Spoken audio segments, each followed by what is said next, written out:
టీవీ4 news.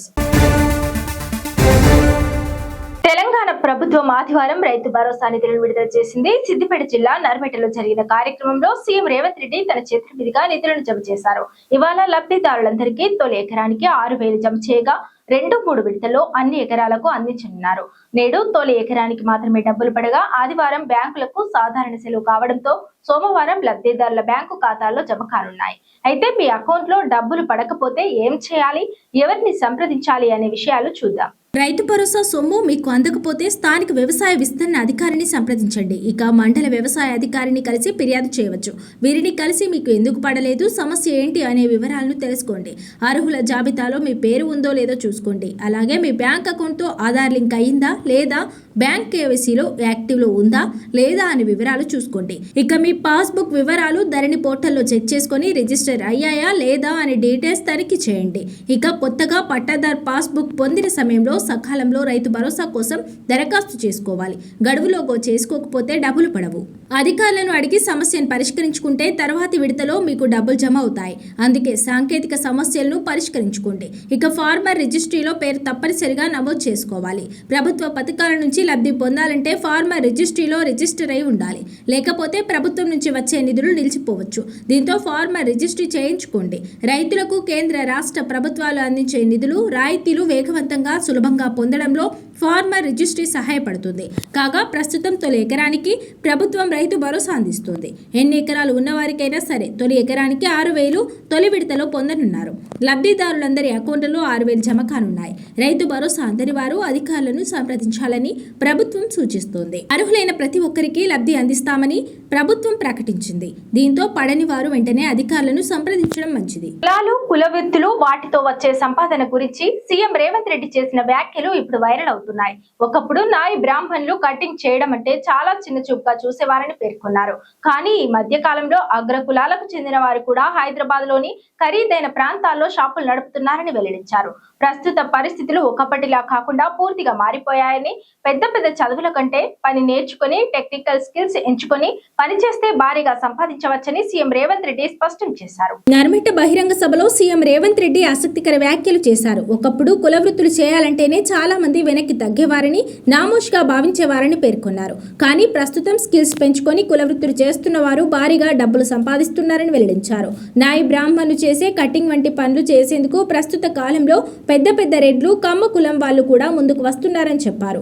ప్రస్తుతం engineering, doctor చదువులు చదువుకుంటే ఉద్యోగాలు వస్తాయో రావో తెలియదని సీఎం రేవంత్ రెడ్డి వ్యాఖ్యానించారు. కానీ అడ్వాన్స్డ్ టెక్నాలజీ సెంటర్లో ట్రైనింగ్ తీసుకుంటే, పాలిటెక్నిక్, ఐటీఐ చదువుకుంటే ఉద్యోగం ఇప్పించే బాధ్యత తనది అని హామీ ఇచ్చారు. సాంకేతిక నైపుణ్యాలు నేర్చుకోవాలని సూచించారు. Driver, plumber, electrician, AC mechanic, interior decorators, beauty parlour పనులు నేర్చుకుంటే నెలకు 40,000 నుంచి 50,000 వరకు సంపాదించవచ్చని పేర్కొన్నారు. ఒకప్పుడు సెలూన్ షాప్లో కటింగ్ చేయాలంటే నాయి బ్రాహ్మణ వృత్తి మనం చేస్తామా అని చాలా నామోషిగా ఫీల్ అయ్యేవారని పేర్కొన్న రేవంత్ రెడ్డి, కానీ ప్రస్తుతం హైదరాబాద్లోని జూబ్లీ హిల్స్, బంజారా హిల్స్ వంటి ప్రాంతాల్లో పెద్ద పెద్ద రెడ్లు, కమ్మ సామాజిక వర్గం వారు బ్యూటీ పార్లర్లు పెట్టి పనిచేస్తున్నారని చెప్పారు. తుమ్మల నాగేశ్వరరావు తమ చుట్టాలు బ్యూటీ పార్లర్లు పెట్టుకొని మంగళ షాపులు నడుపుతున్నారని వెల్లడించారు. కాలం మారిందని, అందుకే పని నేర్చుకోవాలని సూచించారు. ఒకప్పుడు చెప్పులు కుట్టడం నామోషి అని, కానీ ఇప్పుడు లెదర్ టెక్నాలజీలో ఫ్యాషన్ డిజైనింగ్ వచ్చిందని గుర్తు చేశారు. ఒకప్పుడు ఊర్లలో టైలరింగ్ చేయడం అంటే బతకలేని వాడు చేసే పని అని వదిలేసేవారని తెలిపారు. కానీ ఇప్పుడు ఫ్యాషన్ డిజైనింగ్ పేరుతో పెళ్లిళ్లకు లగ్న పత్రిక రాసుకుంటేనే 10 లక్షలు తీసుకుంటున్నారని వెల్లడించారు. ఇవన్నీ పని నేర్చుకుంటేనే వస్తున్నాయని సీఎం రేవంత్ రెడ్డి స్పష్టం చేశారు. ఇలాంటి పనులకు చదువు అవసరం లేదని, పని నేర్చుకునే ఆసక్తి ఉంటే నెలకు ₹1,00,000 సంపాదించుకోవచ్చని పేర్కొన్నారు. అందుకే ఏటీసీలో ట్రైనింగ్ తీసుకునే వారికి నెలకు 2,000 స్కాలర్షిప్ ఇస్తామని సీఎం రేవంత్ రెడ్డి ప్రకటించారు. 2 ఏళ్లలో 1,00,000 సంపాదించే ఉద్యోగం వస్తుందని తెలిపారు. ఒకప్పుడు ఇంటర్, డిగ్రీ, పీజీ, పీహెచ్డీ తర్వాత ఉద్యోగం వచ్చేదని, కానీ ఇప్పుడు టాలెంట్ ఉంటే ప్రపంచం తలవంచి నిలబడుతుందని వెల్లడించారు. పని నేర్చుకొని టెక్నాలజీని అందిపుచ్చుకొని సాంకేతిక నైపుణ్యం ఉన్న విద్య వైపు మనం మళ్ళాలని సూచించారు. ఇవాళ ఒకప్పుడు కటింగ్ చేయాలి, మంగళ షాప్లో చేయాలంటే నామోషిగా ఫీల్ అయ్యేది. మంగళూరులో వృత్తి మనం చేస్తామని. ఇవాళ జూబ్లీహిల్స్, బంజారాలో చూస్తే పెద్ద పెద్ద రెడ్లు, పెద్ద పెద్ద కమ్మోళ్ళు, తుమ్మల నాగేశ్వరరావు గారి చుట్టాలు, మా చుట్టాలు అందరూ కూడా బ్యూటీ పార్లర్లు పెట్టుకొని పెద్ద పెద్ద మంగళ షాపులు నడుపుతున్నారు. సిద్దిపేట పర్యటనలో ఉన్న సీఎం రేవంత్ రెడ్డి ఆసక్తికర వ్యాఖ్యలు చేశారు. సిద్దిపేట నుంచి కాంగ్రెస్ అభ్యర్థిని గెలిపిస్తే వచ్చే ఎన్నికల తర్వాత మంత్రి పదవి ఇస్తానని హామీ ఇచ్చారు. తనకు రాష్ట్రంలోని అన్ని నియోజకవర్గాలు సమానమేనని తేల్చి చెప్పారు. వచ్చే ఎన్నికల్లో సిద్దిపేట నియోజకవర్గంపై ఫోకస్ చేస్తానని స్పష్టం చేశారు. వచ్చే అసెంబ్లీ ఎన్నికల్లో సిద్దిపేట నుంచి కాంగ్రెస్ పార్టీ తరపున పోటీ చేసిన అభ్యర్థిని గెలిపిస్తే వారిని మంత్రివర్గంలోకి తీసుకుంటానని ముఖ్యమంత్రి రేవంత్ రెడ్డి స్పష్టం చేశారు. సిద్దిపేట జిల్లా నంగునూరు మండలంలోని నర్మేట గ్రామంలో ఏర్పాటు చేసిన ఆయిల్ ఫామ్ ఫ్యాక్టరీ ప్రారంభోత్సవంలో పాల్గొన్న సీఎం రేవంత్ రెడ్డి తనకు సిద్దిపేట, గజ్వేల్, సిరిసిల్ల నియోజకవర్గాలపై వివక్ష ఏమీ లేదని తేల్చి చెప్పారు. 2029 అసెంబ్లీ ఎన్నికల వేళ సిద్దిపేట నియోజకవర్గానికి వచ్చి సభ నిర్వహిస్తామని తేల్చి చెప్పారు. సిద్దిపేటలో మళ్లీ సమావేశం నిర్వహించి అభ్యర్థిని నిలబెడతామని సీఎం రేవంత్ రెడ్డి వెల్లడించారు. కాంగ్రెస్ పార్టీ నుంచి ఎమ్మెల్యేలను గెలిపిస్తే వచ్చే కేబినెట్లో మంత్రివర్గంలోకి తీసుకుంటానని స్పష్టం చేశారు. 1984 నుంచి సిద్దిపేటలో ఒకే కుటుంబం అధికారంలో ఉందని పేర్కొన్న రేవంత్ రెడ్డి అది 2029లో మారుతుందని ధీమా వ్యక్తం చేశారు. సిద్దిపేటలో కొంతమంది అభివృద్ధికి అడ్డుపడుతున్నారని, ప్రతిపక్షాలు ప్రభుత్వానికి సూచనలు చేయాలని రేవంత్ రెడ్డి సూచించారు. అభివృద్ధికి అడ్డుపడతామని అంటే ఎలా అని ప్రశ్నించారు. చెట్టుకు పట్టిన పురుగును ఎలా వదిలించాలో తమకు తెలుసని పేర్కొన్నారు. అన్ని నియోజకవర్గాలను తమ ప్రభుత్వం సమాన దృష్టితోనే చూస్తుందని సీఎం రేవంత్ స్పష్టం చేశారు. నంగునూరు మండలం నర్మేటలో నిర్మించిన ఆయిల్ ఫామ్ ఫ్యాక్టరీని ప్రారంభించిన సీఎం రేవంత్ రెడ్డి అదే వేదిక మీద నుంచి రైతు భరోసా నిధులను విడుదల చేశారు. రాష్ట్రంలోని 70 లక్షల మందికి రైతు భరోసా నిధులను రిలీజ్ చేసినట్టు చెప్పారు. రాష్ట్రంలో రైతును రాజును చేసేందుకు కాంగ్రెస్ ప్రభుత్వం ప్రయత్నాలు చేస్తోందని స్పష్టం చేశారు. రాష్ట్రంలో రైతులు పండించిన పంటలన్నింటికీ మద్దతు ధర ఇవ్వడంతో పాటు తమ ప్రభుత్వం సన్నవడ్లకు 500 బోనస్ ఇస్తున్నట్లు తెలిపారు. అన్నదాతలు కష్టపడి పండించిన ప్రతి గింజను కొనుగోలు చేస్తున్నట్లు తేల్చి చెప్పారు. ఇక సీఎం రేవంత్ రెడ్డి నర్మట్ట పర్యటనపై బీఆర్ఎస్ విద్యార్థి విభాగం నిరసన వ్యక్తం చేసింది. సీఎం రేవంత్ రెడ్డికి వ్యతిరేకంగా ప్లకార్డులు ప్రదర్శిస్తూ సిద్దిపేట అభివృద్ధి ఏది అంటూ నిరసన తెలిపారు. చెప్పేది నువ్వు చెప్తావు, నేను చెప్పేది నేను చెప్తా, చివరికి ప్రజలు తీర్పు ఇస్తారు. 2014, 2018 కూడా మేము పోటీ పడ్డాం. ఆనాడు మీకు ఇచ్చిన అధికారం. 2023లో మీరు మేము పోటీ పడ్డాం, కానీ అధికారం మాకిచ్చిండ్రు. 2029లో మళ్ళీ మాకే ఇస్తారు. కాకపోతే ఆ ఎల్లా సిద్దిపేట నుంచి ఎమ్మెల్యేని గెలిపించండి. సిద్దిపేట నుంచి గెలిచిన ఎమ్మెల్యేను మా పెద్దలు దామోదర్ రాజనరసింహ గారు, మా వివేక్ వెంకటస్వామి గారు మంత్రిని చేయించే బాధ్యత వాళ్ళిద్దరు తీసుకుంటారు.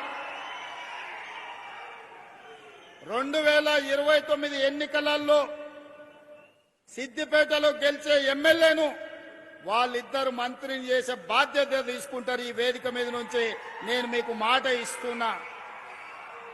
ఈ ప్రాంతంలో 1984 నుంచి 2029 వరకు ఒకే కుటుంబం ప్రజలలో ఉన్నారు.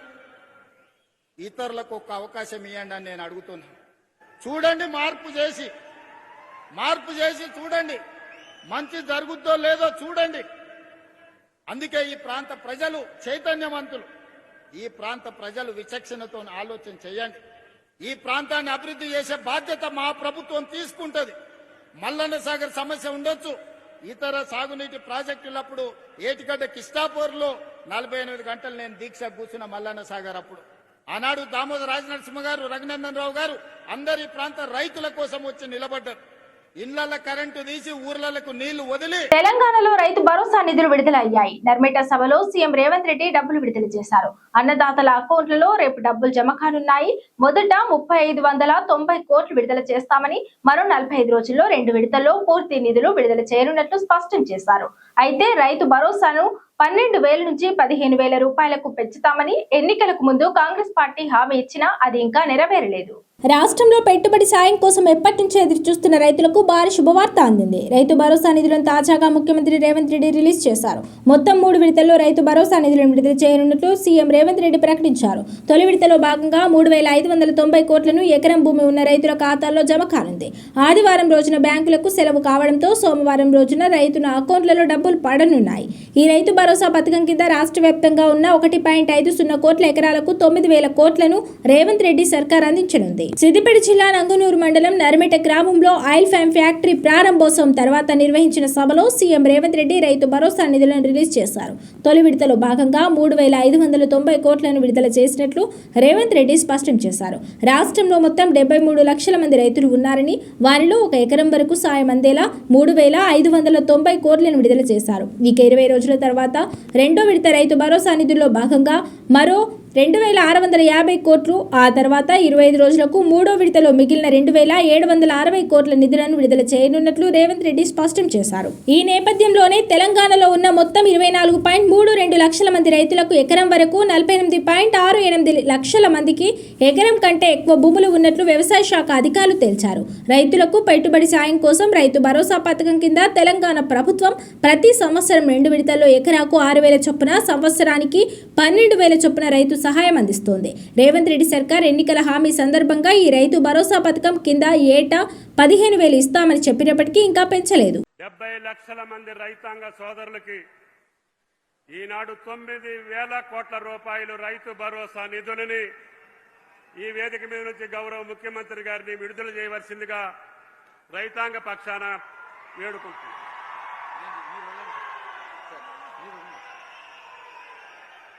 ఆనరబుల్ సీఎం గారు రైతు భరోసా లక్షలాది రైతులకి ఆనందాన్ని అందించే ఉత్సవం ఇది, రైతు పండుగ ఇది. Sandeep Kumar Sultania principal secretary finance, అలాగే principal secretary agriculture Surendra Mohan గారు, ఇంకా జిల్లా కలెక్టర్ హైమోత్ గారు, ఇతర పెద్దలందరి సమక్షంలో జరుగుతున్న పండుగ ఇది. ఈ రోజు సిద్దిపేట గడ్డ మీద నుంచి రైతు భరోసా నిధులను విడుదల చెయ్యాలని ఇంతకుముందు కంప్యూటర్లు తుమ్మల నాగేశ్వరరావు గారు ఇతర సహచర మంత్రివర్గ సభ్యుల సమక్షంలో 70 లక్షల మందికి 3,600 కోట్ల రూపాయలు దాదాపుగా ఇవాళ బటన్ నొక్కితే రేపటిలోగా మీ ఖాతాలలో ప్రతి రైతుకు 70 లక్షల మంది రైతుల ఖాతాలలో రైతు భరోసా నిధులు పడతాయి. అదే విధంగా ఇంకా మిగిలిన 5,400 కోట్ల రూపాయలు 20 రోజుల్లో ఇంకొక ప్రజాపాలనలో ఎన్ని సమస్యలు ఎదురైనా, సంక్షేమానికి ఎన్ని ఇబ్బందులు వచ్చినా, ఆర్థిక పరిస్థితులు మమ్మల్ని ఎన్నో రకాలుగా ఇబ్బంది పెడుతున్నా, రైతులకు సంబంధించిన ఏ సంక్షేమ పథకాన్ని గాని, రైతులకు అందించాల్సిన ఉచిత కరెంటు గాని ఎక్కడా లోటు రానియకుండా రైతులకు మనం ఇస్తున్న రైతు భరోసా పెంచడమే కాదు, వాళ్లకు ఈరోజు సిద్దిపేట గడ్డ మీద నుంచి రైతు భరోసా నిధులను విడుదల చెయ్యాలని ఇంతకుముందు కంప్యూటర్లో తుమ్మల నాగేశ్వరరావు గారు ఇతర సహచర మంత్రివర్గ సభ్యుల సమక్షంలో 70 లక్షల మందికి 3,600 కోట్ల రూపాయలు దాదాపుగా ఇవాళ బటన్ నొక్కితే రేపటిలోగా మీ ఖాతాలలో ప్రతి రైతుకు 70 లక్షల మంది రైతుల ఖాతాలలో రైతు భరోసా నిధులు పడతాయి. గత కొన్ని రోజులుగా జగిత్యాల కాంగ్రెస్ పార్టీ రాజకీయాలు రాష్ట్ర వ్యాప్తంగా తీవ్ర చర్చనీయాంశంగా మారిన సంగతి తెలిసిందే. పార్టీలో సీనియర్ నేత అయిన జీవన్ రెడ్డి తనకు కాంగ్రెస్ లో అన్యాయం జరుగుతోందని, అవమానాలు ఎదురవుతున్నాయని, తనకు ఏమాత్రం ప్రాధాన్యం ఇవ్వడం లేదని బహిరంగంగానే తీవ్ర అసహనం వ్యక్తం చేస్తున్నారు. ఈ నేపథ్యంలోనే ఇక కాంగ్రెస్ పార్టీలో ఉండడం కుదరదని తేల్చి చెప్పారు. ఇందులో భాగంగానే కార్యకర్తలకు లేఖ రాశారు. జగిత్యాల కాంగ్రెస్ పార్టీలో నెలకొన్న అంతర్గత పోరు తారస్థాయికి చేరుకుంది. బీఆర్ఎస్ పార్టీ నుంచి జగిత్యాల ఎమ్మెల్యేగా గెలిచిన డాక్టర్ సంజయ్ కుమార్ ఆ తర్వాత కాంగ్రెస్ పార్టీలో చేరినప్పటి నుంచి పార్టీ సీనియర్ నేత మాజీ ఎమ్మెల్సీ టి జీవన్ రెడ్డి వర్గానికి సంజయ్ కుమార్ వర్గానికి మధ్య తీవ్ర కలహాలు నెలకొన్న సంగతి తెలిసిందే. దీంతో గత 4 దశాబ్దాలుగా కాంగ్రెస్ పార్టీకి సేవ చేస్తున్నా తనను హైకమాండ్ పట్టించుకోవడం లేదని, నిన్న కాక మొన్న పార్టీలోకి వచ్చిన ఎమ్మెల్యేకు ఎక్కువ ప్రాధాన్యత ఇస్తున్నారని జీవన్ రెడ్డి తీవ్ర ఆవేదన వ్యక్తం చేస్తున్నారు. తనకు పార్టీలో అవమానాలు ఎదురవుతూ ఉన్నాయని, వాటిని తట్టుకొని ఇంకా పార్టీలో కొనసాగడం సరైంది కాదని ఇటీవల జీవన్ రెడ్డి మీడియా ముందే స్పష్టం చేసిన సంగతి తెలిసింది. తెలిసిందే. ఈ నేపథ్యంలోనే జగిత్యాల కాంగ్రెస్ లో రాజుకున్న చిచ్చును చల్లార్చేందుకు పార్టీ పెద్దలు రంగంలోకి దిగి సయోధ్య కుదిర్చేందుకు ప్రయత్నాలు చేసినా అవి ఫలించడం లేదు.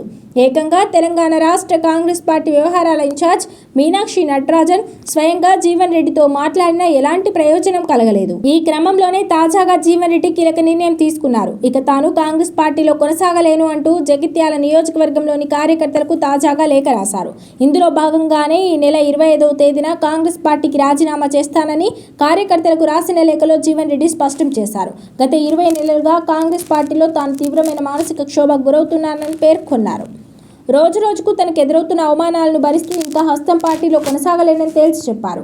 ఈ నేపథ్యంలోనే స్థానికంగా ఉన్న నేతలు కార్యకర్తలతో సమావేశం అవుతానని, అందరి సూచనలు సలహాలు తీసుకొని భవిష్యత్ కార్యాచరణ ప్రకటిస్తానని ఆ లేఖలో కార్యకర్తలకు తెలిపారు. తన రాజకీయ ప్రస్థానంలో జగిత్యాల నేతలు కార్యకర్తల మార్గదర్శనం కావాలని అందులో జీవన్ రెడ్డి కోరారు. ఇదే వాల్టీ బులెటిన్. మరో బులెటిన్ లో మళ్ళీ కలుద్దాం. Stay on TS24 news.